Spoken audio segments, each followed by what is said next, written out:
B Nagendra ಅವರು arrest ಆಗಿದ್ದಾರೆ ಅನ್ನುವಂತಹ ಅಪ್ಡೇಟ್ಸ್ ಲಭ್ಯವಾಗ್ತಾ ಇದೆ. ಆ ಬಗ್ಗೆ ಮಾಹಿತಿ ನೋಡ್ತಾ ಹೋಗೋಣ. ವಾಲ್ಮೀಕಿ ಹಗರಣದಲ್ಲಿ ಮಾಜಿ ಸಚಿವ ಬಿ ನಾಗೇಂದ್ರ ಅರೆಸ್ಟ್ ಆಗಿದ್ದಾರೆ. ಜುಲೈ 18ರವರೆಗೆ ಇಡಿ ಕಸ್ಟಡಿಗೆ ನ್ಯಾಯಾಧೀಶರು ಅವ್ರನ್ನ ನೀಡಿದ್ದಾರೆ. 6 ದಿನಗಳ ಕಾಲ ಇಡಿ ಕಸ್ಟಡಿಗೆ ನೀಡಿದ್ದಾರೆ ನ್ಯಾಯಾಧೀಶರು. ನಾಗೇಂದ್ರರನ್ನ ನ್ಯಾಯಾಧೀಶರ ಮುಂದೆ ಮುಂಜಾನೆ ಹಾಜರುಪಡಿಸಲಾಯಿತು. ಈಗ ಇಡಿ ಜಡ್ಜ್ ಮನೆಯಿಂದ ಕಚೇರಿಗೆ ನಾಗೇಂದ್ರ ಅವರನ್ನ ಅಧಿಕಾರಿಗಳು ಕರೆ ತರ್ತಾ ಇದ್ದಾರೆ ಅನ್ನುವಂತಹ ಮಾಹಿತಿ ಸದ್ಯಕ್ಕೆ ಲಭ್ಯವಾಗ್ತಾ ಇದೆ. ಇವರಿಗೆ ಎಷ್ಟು ದಿನಗಳ ಕಾಲ ಕಸ್ಟಡಿ ಸಿಗುತ್ತೆ ಅನ್ನೋದ್ರ ಬಗ್ಗೆ ಕುತೂಹಲ ಇತ್ತು. 6 ದಿನ ಕಸ್ಟಡಿ ಅನ್ನುವಂತಹ ಡೀಟೇಲ್ಸ್ ಲಭ್ಯವಾಗ್ತಿದೆ.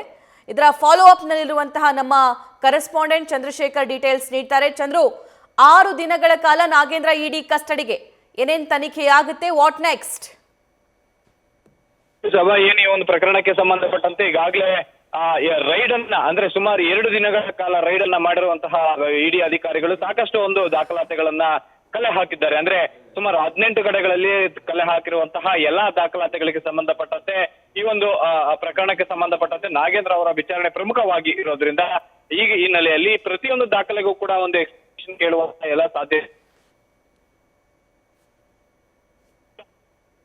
ಪಡೆದು ಏನು ವಿಚಾರಣೆ ಮಾಡಿರುವಂತಹ ಸಂದರ್ಭ ಇತ್ತು. ಆ ಒಂದು ಸಂದರ್ಭದಲ್ಲಿ ಹರೀಶ್ ಅವರು ಕೂಡ ಸಾಕಷ್ಟು ಮಾಹಿತಿಯನ್ನ ಕೊಟ್ಟಿದ್ರು. ಈ ಮಾಹಿತಿಯನ್ನು ಕೂಡ ಮುಂದಿಟ್ಟು ಏನು ನಾಗೇಂದ್ರ ಅವರನ್ನ ವಿಚಾರಣೆ ಮಾಡುವಂತಹ ಎಲ್ಲ ಸಾಧ್ಯತೆ ಇರುವಂತಹದ್ದು. ಇನ್ನೀಗಾಗಲೇ ರಿಮೈಂಡ್ ಕಾಪಿಯಲ್ಲೂ ಕೂಡ ಅಷ್ಟೇ ಸುಮಾರು 14 ದಿನಗಳ ಕಾಲ ಕಸ್ಟಡಿಗೆ ನೀಡುವಂತೆ ಒಂದು ಮನವಿಯನ್ನ ನ್ಯಾಯಾಧೀಶರಿಗೆ ಮಾಡಿದ್ರು ಇಡಿ ಅಧಿಕಾರಿಗಳು. ಆದ್ರೆ ಈಗಾಗಲೇ 6 ದಿನಗಳ ಕಾಲ ಈಗಾಗಲೇ ಏನು ಕಸ್ಟಡಿಗೆ ನೀಡಲು ಈಗಾಗಲೇ ನ್ಯಾಯಾಧೀಶರು ಒಂದು ಆದೇಶವನ್ನು ಕೂಡ ಮಾಡಿರುವಂತಹದ್ದು.